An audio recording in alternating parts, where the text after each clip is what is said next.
get off.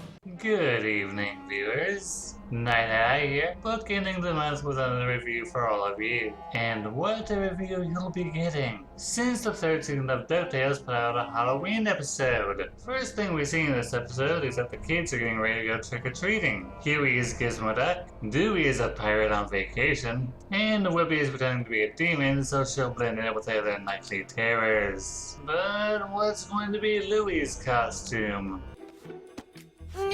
Junior Woodchuck Rule 9 million.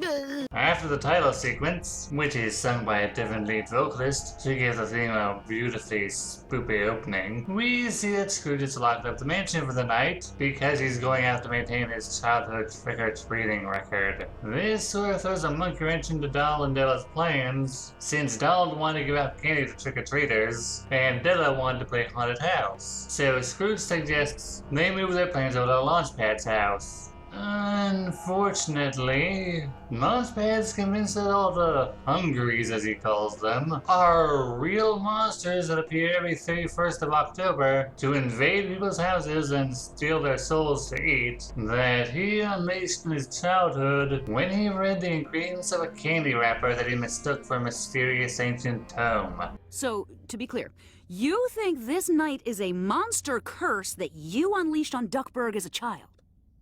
Yes. Awesome! I'm in! Okay, this episode is what made me put Della on my list of favorite characters in this show. I mean, she was kinda sorta there already, but this episode clinched it for me. In her mind, since Launchpad thinks everything is real, that means he won't hold back and give the kids some actual scares. Donald's against this, which sort of contrasts with how he was the mean-spirited antagonist in the 1952 short Trick or Treat. Now, the argument could be made that does bring me mostly dickish here, especially considering how she's using Launchpad's paranoia for the sake of her own amusement. However, when she realizes that Launchpad perceives trick-or-treaters to be an actual threat, and how he could hurt innocent people, her first instinct is to try and stop him. Though if I can comment here, how did Launchpad go his entire life without knowing what Halloween is? Seriously, did no one ever ask what he wanted to be for Halloween? Let's imagine thinking things that are in no way scarier. Trick or treat. Ah! Demon! Hey, Foxwell, have you seen Bennett? We were passing by when we saw your door open, and, they wandered in. Meanwhile, the kids are determined to score a massive haul of candy this year, but rather than stick to Huey's route, Louie leads them to what he calls the most haunted house in Duckburg, the Hazel House. Which could be a reference to Witch Hazel from the short I mentioned before. Huey doesn't want to, but he's overruled by Dewey and Webby. But of course, like in every horror plot, entering a dark, foreboding house turns out to be more than our adventurers bargained for. They discover a room full of creepy dolls, including a living replica of Dewey, and what I want to call a reference to the jigsaw puppet. Candy for life, candy for life, candy for life. Candy Or dead.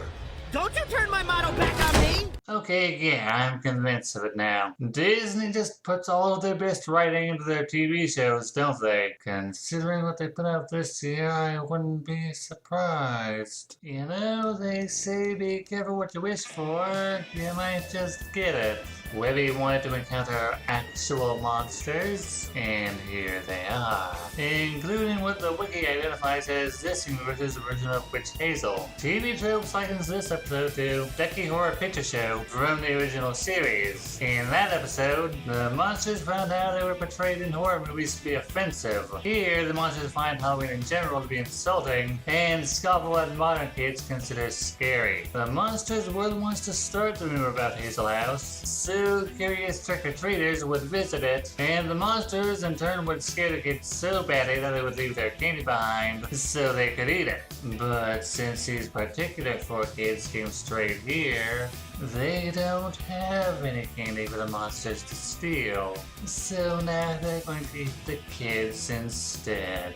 The kids are saved, however, when Launchpad arrives at the house wearing his hockey mask and wielding a buzzsaw. Convinced that the only way to put his curse to rest is by confronting the monsters, which he effectively terrifies by chasing them from room to room throughout the house. They're also terrified of Della and Doll who enter the house, considering them to be creepy twins. And to put the cherry on top of this Halloween cake, Scrooge breaks down their front door with just his cane, demanding candy. Launchpad eventually reads the mystic tome and is baffled when nothing happens. It also turns out that monsters appreciate a good scare, and this is what causes them to respect the Duck family. The episode ends with Scrooge opening up the mansion for an all-night trick-or-treat service, and Launchpad declares his love for Halloween now that he knows what's been going on all these years. This episode is, no pun intended, a pure treat.